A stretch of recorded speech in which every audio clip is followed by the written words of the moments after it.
Naku mga kababayan, may plano na naman pala sila na magkaroon ng insertion dito sa national budget ho natin na 2026. Grabe, ang dami na hong mga anomalya ang nangyari sa ating DPWH. Pero ito, 2026 budget, may plano na naman ho sila na magkaroon ng insertion. O ito mga kababayan, nirelto ko ni Senator Amy Marcos, itong mga kaalyado ni Bongbong Marcos mga kababayan. Dahil dito, grabe. Ito ho, panoorin na lang ho natin bago ho tayo mag-usga mga kababayan sa nangyayari na usapin patungkol dito sa national budget na tila masasabi ho natin panibagong insertion na naman. Hindi na sila nadala mga kababayan, no? Thank you very much. Very simple question. Real talk lang po. Kasi eto nga, nandito tayo na galit lahat ng tao. Parang linoloko naman tayo nito. Kayo nagpakaltas, ipapabalik muli. Ano ba, sa loob ng 2 buwan, ipapakaltas ba ulit?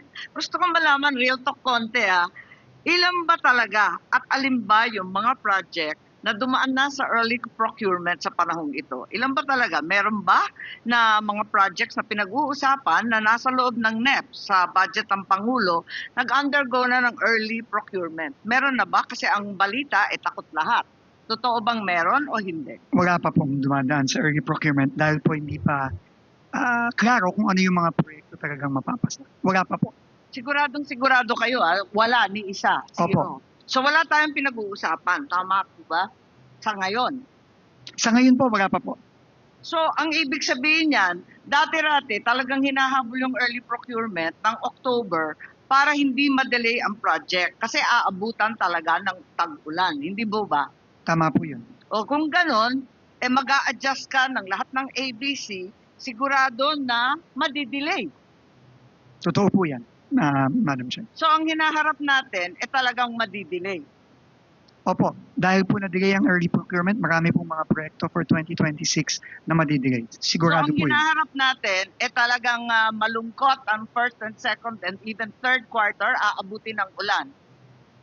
Yung tamang projection lang, kasi nag-expect ng tao, dadagdagan, papabalik mo. Pagkatapos, madidelay rin pala. Ano naman ang bisa nun? Para kay pa? Ang bisa po nun, matutuloy pa rin po yung mga proyekto, Madam Chair. Madidelay lang nga po dahil extraordinaryo po itong panahon natin, Madam Chair. At grabe mga kababayan. Extraordinary yung ating panahon. Nadamay pa yung panahon mga kababayan, no?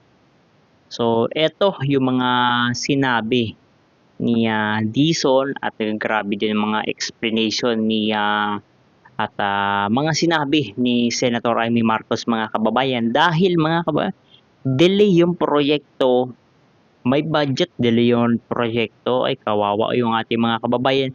Lalong-lalo na mga kababayan yung, no, yung sa may part na mga babahain at kailangan ng mga proyekto, madidelay at talaga siguro kunting tiis pa sa ating mga kababayan, baka sa kunting tiis na yan talagang magagalit na ng husto ang ating mga kababayang Pilipino. Tingin ko po, prudent din po, tama din po, na hindi muna magsimula ng early procurement. Dahil unang-una, hindi pa po sigurado kung ano ang mga project na papasa ng Kongreso. At ikalawa, dahil nga po nagbaba tayo ng presyo ng materyales ngayong fourth quarter. Ganun pala, wala pala tayong pinag-usapan at talaga naman haharapin natin 3 quarters worth of delay. Tama naman yung mga nag-text po sa atin na lokohan na lamang to. So yun nga, lokohan na lamang. No? Delay rin pala mga kababayan. No? Delay, masasabi ho natin delay. I truly resent the fact that the BICAM is being hostaged by the Secretary of the Department of Public Works and Highways. At kung real talk mga kababayan. No? Grabe, ang sakit ho ng mga binitawang salita ni Senator Amy Marcos, harap-harapan mga kababayan dito sa Secretary of Department of Works and Highway. Na wala kayong tiwala sa sino mang district engineer. Hindi po ako abogado ng Public Works. Dapat tanggalin na lang ninyo lahat. Kasi pinapadagdagan mo yung budget, tapos yung mga mag-i-implement, wala kang tiwala. Ano naman kami? Susunod sa iyo na kayo mismo walang tiwala sa isa't isa? Tama ba yun? Yun lang po. Yon ang sakit ng real talk mga kababayan na binanatan ho ni Senator Amy Marcos. Hindi ko alam kung matatanggap pa ba ni Secretary Dizon itong mga sinabi ni Senator Marcos. Grabe, ang sakit ho. Yung word pa lamang ho na walang tiwala. Nako, ang sakit na ho nun mga kababayan. Salamat po if I may just respond to that po, ma'am. Unang-una po, hindi po pwedeng huminto ang trabaho sa DPWH. Napaka-importante po ng ginagawa ng DPWH. Habang ginilinis natin ayon sa utos ng Pangulo, ang departamento, hindi po pwedeng huminto. So tama naman ni si Dizon na hindi dapat huminto. Dahil nga mga kababayan, may budget ho ang DPWH. Kailangan hindi dapat huminto dahil nga maraming mga nangangailangan. Ang problema lamang ho mga kababayan ay yung mga proyekto nila na napupunta hindi doon sa proyekto kundi sa bulsa, proyekto ng bulsa ng iilang mga kontratista, politiko at mga sabuatan ho nila. Yan ang katotohanan mga kababayan. So ito, pakinggan pa ho natin yung kanyang paliwanag nitong si Secretary Dizon mga kababayan. Nakita na po natin ang epekto sa ekonomiya nitong nakaraang third and fourth quarter. So we are doing the best we can given the current situation, Mr. Chairman, Madam Senator. Yes, Secretary Vince, hindi kita pinahihinto sa trabaho mo. Pinamamadalingan namin. Ikaw ang humihinto sa trabaho namin dito sa BICAM at papalit-palit ka ng sinasabi. Yun ang problema. Agay. Kawawa na naman ho mga kababayan. Itong si Amy Marcos, kapatid ng presidente. Itong si Dizon, sekretary ng presidente. Grabe ho yung bangayan mga kababayan. At hindi ko alam kung saan lulugar na ho ito si Vince Dizon. Pero siyempre dahil nasa presidente siya naglilingkod mga kababayan, hindi pensahan ho niya ito. No?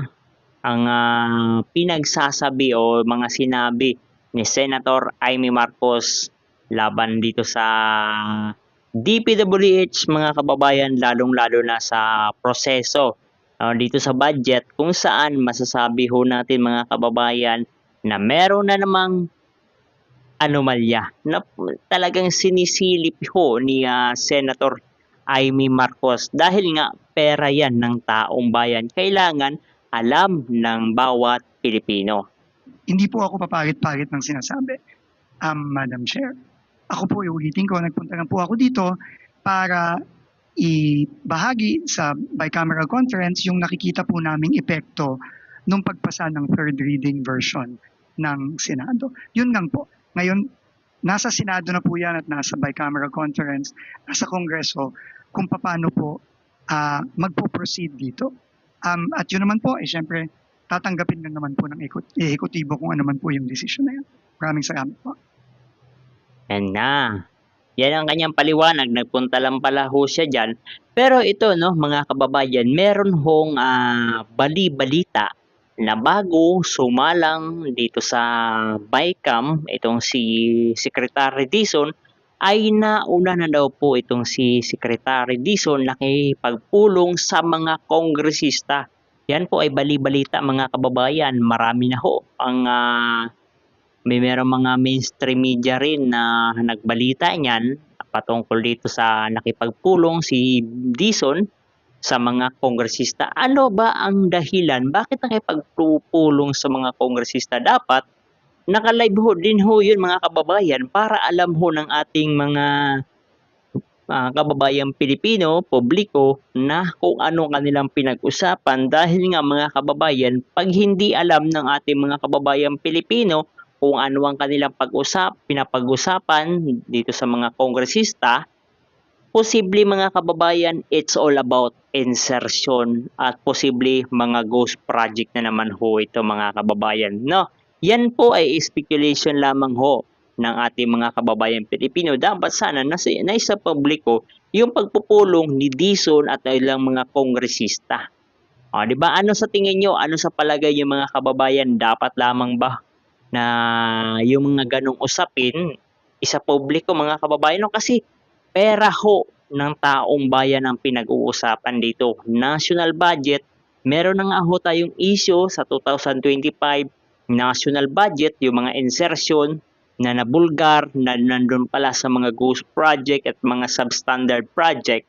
Ngayon, eto na naman mga kababayan, may panibago na naman silang mga niluluto.